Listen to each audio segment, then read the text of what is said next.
It's time for ministers in the central government to know how they did in this last year. The government's report card is out and it's time to meet the toppers and find out who didn't quite make the cut.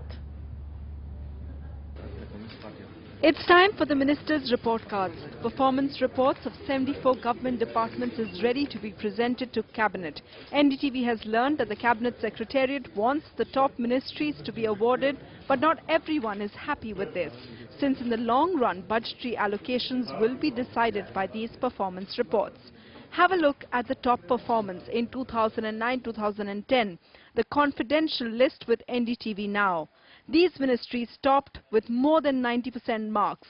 The School Education Department of HRD, the Information Technology and Post Department of the Ministry of Communications, Biotechnology Department of the Science and Technology Ministry, Ministry of Steel and Ministry of Corporate Affairs.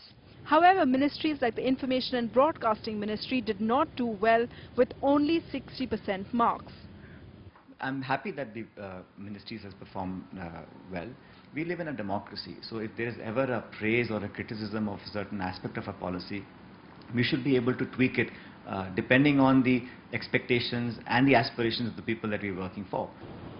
The ministries are judged by the Cabinet Secretariat, the Planning Commission and the Finance Ministry, and it's a tough exam.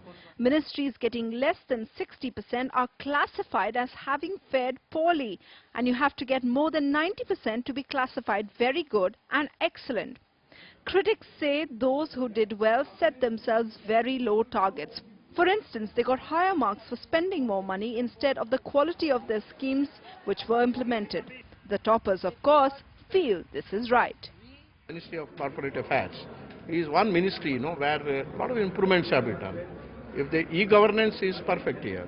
For a long time, public perception of the government used to be limited to landmarks like this, the Shastri Bhavan. But now we can have a more tangible sort of figuring out which department in Shastri Bhavan gets how much marks. Of course, whether those marks are made public or not is going to be decided by the Prime Minister within the next few days. In New Delhi, Sunetra Chaudhary for NDTV.